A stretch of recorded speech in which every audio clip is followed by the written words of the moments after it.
그럼 이번 태풍 카눈 이야기부터 한번 해보도록 하겠습니다. 사실 뭐 유례 없는 경로로 이동을 하면서 뭐 큰 피해가 올 것이다 이렇게 이야기를 했는데 걱정보다는 좀 조용히 우리 지역은 지나갔습니다. 세 분께서는 이번 태풍 좀 어떻게 보셨나요? 네, 다행히 우리 지역에서는 큰 피해는 없었는데 경남권, 그다음에 강원 이제 이렇게 태풍 경로에 따라서 큰 비와 함께 피해 지역들도 많았던 걸로 알고 있고 또 인명 피해까지 있었던 것 같습니다.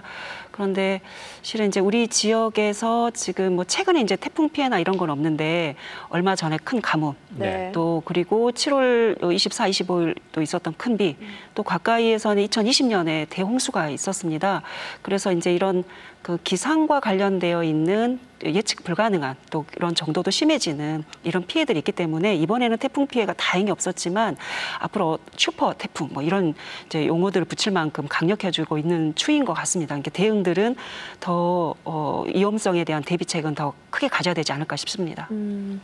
다른 분들보다도 이렇게 두 분도 역시 이렇게 기상재해, 태풍 같은 거 오면은 굉장히 관심이 높을 것 같습니다. 어떻게 보셨습니까? 매스컴에서 굉장히 강하다 네. 이런 이야기를 많이 했지 않습니까? 그래서 뭐 저도 자전거를 타고 돌아다니면서 보니까 행정이나 이런 곳에서 대비는 잘하신 것 같아요. 예를 들면 야외 천막을 좀 걷어들인다든지 또 현수막이라든지 이런 거는 모 정당에서는 또 다 걷자 이런 것도 했지 않습니까? 그렇게 대비들을 하신 것 같은데 시민들이 이렇게 이제 기상과 관련해서 너무 말 그대로 너무 많은 정보들이 오니까 조금 말 그대로 반응들이 신경질적이라고 해야 될까요?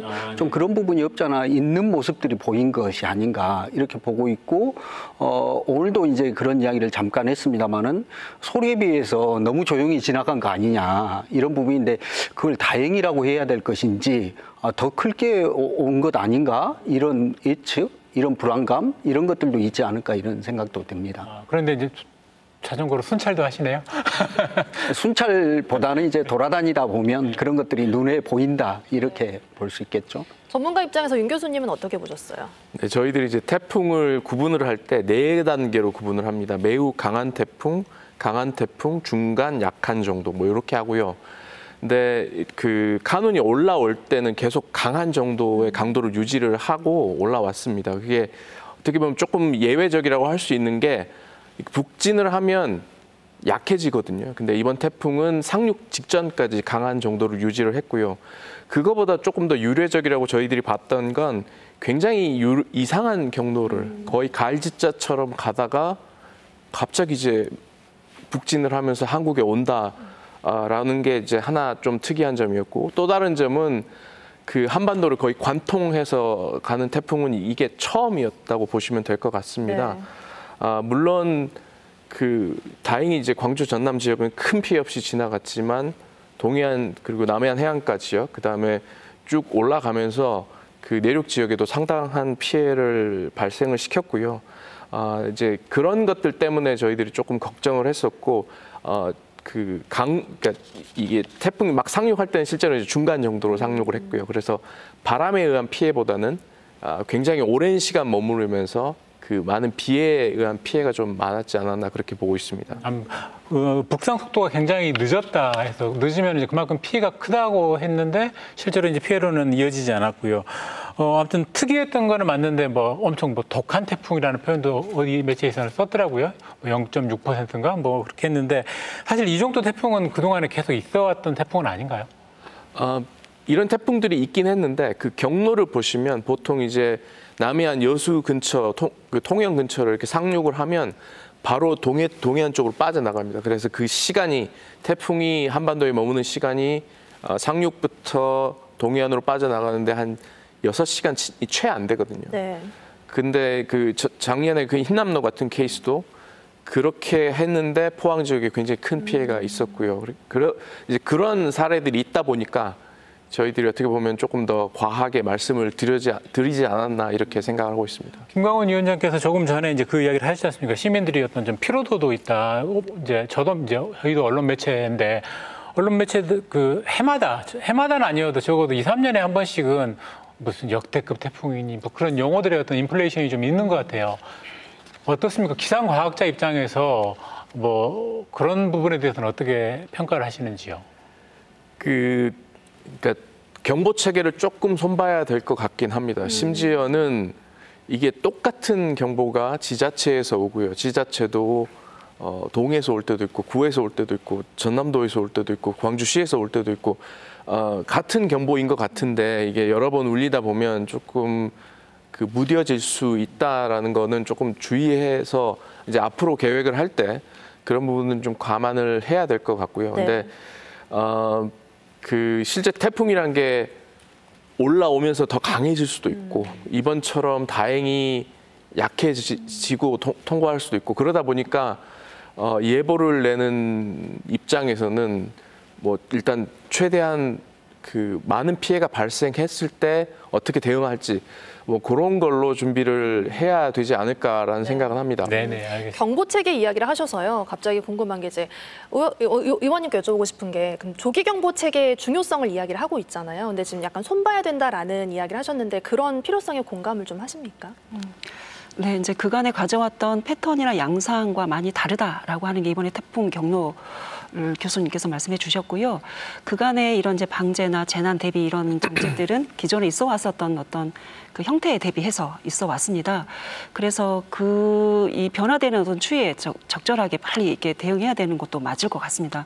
그리고 또 시민들이 말씀해 주시는 게 여러 안내가 오다 보니까 네네. 혼선은 또 있는 부분하고 그다음에 예를 들면 이렇게 안내 오는 문자 이후에 그러면은 예를 들면 부모님께 안부 전화를 해서 살펴라라고 하는데 예를 들면 타 지역에 있는 자녀가 우리 광주에 있는 부모님이 문제가 생겼다 아니면 이상한 것 같다라고 하면 어디로 연락을 해서 또 도움을 요청해야 되는지 그래서 조금 더 이 시민들이 실제 현장에서 실질적으로 활용할 수 있는 또 대비책들도 같이 안내를 해줬으면 좋겠다라는 제안들도 있으셨습니다. 그래서 실은 이제 광주시나 자치구가 굉장히 이제 촘촘하게 이런 현장성을 가지고 대응을 해 나가고 있는 부분도 물론 있지만 좀 이렇게 놓치는 부분들 또 시민들이 느꼈을 때 필요로 하는 부분들이 있기 때문에 그런 재난 안내나 대비에 관련된 안내나 그다음에 후속 조치에 대한 시민들이 할 수 있는 부분들은 좀 정비를 해야 되겠다라는 것은 현장에서 느끼고 있습니다. 지금 이제 카눈 이야기까지 했고요. 그동안에 이제 우리나라를 지나간 태풍들이 꽤 많았지 않습니까?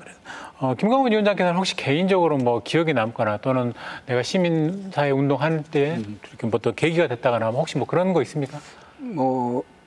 태풍 이름이 또 다양하기도 하고 네. 그렇습니다만은 저는 이제 태풍 올 때마다 느끼는 게 그나마 광주는 내륙이어서 괜찮은데 전남은 또 섬을 많이 끼고 있지 않습니까? 그래서 최남단 섬인 가거도 방파제 이야기 계속 많이 하고 뉴스에도 많이 나오는데 볼라벤으로 제가 기억합니다만은 그때 태풍이 와서 가거도의 방파제가 무너지고 그걸 지금도 계속 공사 중이다 이런 이야기를 들었거든요. 근데 그 하나의 시멘트 블럭이 뭐 아파트 30채 정도의 크기다 이런 게 부서질 정도로 크게 왔다 이런 내용들 아니겠습니까? 그래서 저는 같은 뭐 전라도에서 그런지는 모르겠지만은 광주보다는 저쪽 남해에 있는 섬들 이런 것들이 기억이 나고 특히나 이제 기억이 나는 게 그 볼라벤이 기억이 납니다. 네. 그 이제 태풍 이제 여름 태풍이었고 가을 태풍 우리가 흔히들 이야기하지 않습니까? 이제 지금 또 7호 태풍 온다겠다가 지금 뭐 좀 소멸된 것 같은데 세력이 약화된 것 같은데 가을에 언제나 보면 추석 앞두고 이렇게 이제 저도 이제 저희가 전문성은 없지만 이제 재난 방송 때문에 그 수십 년 동안 이렇게 보면은 꼭 추석 앞두고 이렇게 태풍이 좀 왔던 기억이 있거든요. 어떻습니까 이게? 네, 태풍 그 시즌이라고 하는 건 이제 막 시작을 했고요. 네. 이제 막 시작을 했고 보통 길게는 한 10월까지를 보시면 될 것 같습니다. 그래서 그 기간 동안은 이제 어디에서 어떻게 태풍이 발달을 하고 그게 어떤 경로를 밟아오는지 조금 계속 그 주의를 기울여야 되고요. 물론 이제 근처에 오면 경보가 나가고 그러겠지만 일단 태풍 시즌 자체는 한 10월 정도까지라고 보시면 됩니다. 이제 태풍이 시작이다 이제라고 이제 해마다 여름, 가을에 걸쳐서 진행되는 태풍의 시작이다. 네. 올가을은 어떻게 좀 예측하시나요? 일단 그러니까 예보까지는 저희가 뭐 충분하는 건 아니고요. 네네. 네, 근데 이제 그 하나 말씀드릴 수 있는 건 이번 태풍 같은 경우에도 한반도 근처 올 때까지도 강도를 유지했다. 이게 이제 저희들이 좀 주목하고 있는 부분이거든요. 그러니까 한반도 주변에 해수면 온도가 워낙 따뜻하기 때문에 계속 따뜻해져 가지고요. 네. 그래서 태풍이 북쪽으로 오면 약해져야 되는데 그러지 않고 한반도 직전까지도 강도를 유지했다라는 게 앞으로도 계속 좀 주의를 해봐야 될 부분인 것 같습니다. 네, 이제 지켜봐야 되는데 이제 태풍 대비 시스템이라고 해야 될까요? 일단 그 부분은 최지원 의원께서 제일 좀 잘 알 수 있을 것 같은데 지금 우리 광주 전남의 어떤 태풍 대비 시스템은 좀 괜찮다고 보십니까? 점수를 어떻게 주고 싶습니까? 뭐 보완해야 될 점을 얘기해 주셔도 좋고요. 네, 그러니까 이제 어느 정도의 태풍이 어느 경로로 올 건가라는 것을 예측을 하고 또 그에 이제 상응하는 이제 대비가 이루어져야 되는데 이제 어려운 부분이 작년 같은 경우도 큰 태풍이 올 거다라고 했는데 우리 광주 전남은 조용히 지나갔습니다. 오히려 비가 오지도 않아서 보통 태풍은 바람과 또 비를 같이 네. 몰고 오는 건데 그래서 이제 이런 예측 불가능성이 참 대비하기 어렵게 만들고 있구나 이제라는 생각이 하나 들고요. 그다음에 이제 두 번째로는 이 태풍이 갖고 있는 이제 성격. 큰 바람과 그러니까 풍수해가 같이 올 수 있는 위험성이 있기 때문에 그래서 아까 김광욱 장도 말씀해 주셨지만 이에 관련해서 이제 그런 이온 구조물 같은 경우에는 사전에 안전 조치하도록 정비를 한다라거나 그다음에 큰 비가 올 것 같으니까 특히 저지대 그다음에 하천으로 또 시민들이 접근하지 않도록 그런 주의를 준다라거나 그래서 기본적인 대비는 하고 있다라고 보여집니다. 근데 이제 앞으로의 이제 위험성을 저희가 크게 느끼는 부분은 이제 예측 불가능성 부분입니다. 그리고 앞서 교수님께서 말씀해 주셨고 질문하셨지만 과거 이제 큰 태풍들을 이력을 보니까 8월 말께 그다음에 9월 뭐 10일 이쪽 뭐 매미 볼라벤 그다음에 루사 뭐 이제 이런 태풍들 이름이 기억나실 텐데요. 그런데 지금 이제 바다 온도가 해수면 온도가 올라가면서 또 여기도 슈퍼라고 하는 용어 인플레가 또 붙였는지 모르겠는데 이제 이런 그 해수면 온도가 올라가면서 이런 이제 태풍의 어떤 위력들도 더 세질 거다라고 하니까 이제 그런 어떤 위험성이 더 커질 수도 있다라는 부분을 좀 걱정스럽게 하는 부분이 있습니다. 그러니까 네. 적절한 대응들도 최고의 어떤 위험이 있을 거다라는 것을 전제하고 대비는 해야 될 것 같습니다. 네. 알겠습니다. 태풍 대비와 관련해서 두 분 혹시 뭐 덧붙이고 싶거나 하시고 싶은 이야기 있으신지요? 저는 이제 그 광주가 대형 사업장, 공사장들이 많지 않습니까? 네. 뭐 아파트나 재개발 이런 것도 있지만은 도시철도 2호선을 하는 시기다 보니까 이 시기와 맞물려서 이런 재난 상황들이 발생되면 더 큰 피해를 볼 수밖에 없는 구조여서 그런 대비들이 어떻게 되고 있는지 사실은 시민들은 그런 내용들은 잘 모르지 않습니까? 그래서 그럼에도 불구하고 시민들에게 좀 정보들을 알릴 필요성들이 있지 않겠는가라는 차원이거든요. 그러니까 예를 들면 이런 거죠. 도시철도에 터파기를 하고 있는데 이미 땅이 파져 있다는 것은 이쪽으로 집중적으로 물이 몰릴 수도 있는 가능성이 있겠지 않습니까? 그래서 그런 부분에 대해서 좀 더 세밀하게 아까 이제 교수님께 뭐 AI와 관련된 이야기도 하시고 했는데 그런 공사 현장으로 유입될 수 있는 물의 양 이런 것들도 좀 세밀하게 파악이 된다고 하면 파악해서 지역 주민들께 선제적으로 좀 알릴 필요성들이 있지 않겠는가 저는 그런 생각들도 좀 들고 그랬었습니다. 네, 3시. 언제 어디서나 내 손 안의 뉴스. 광주 MBC 뉴스 유튜브 구독으로 함께하세요.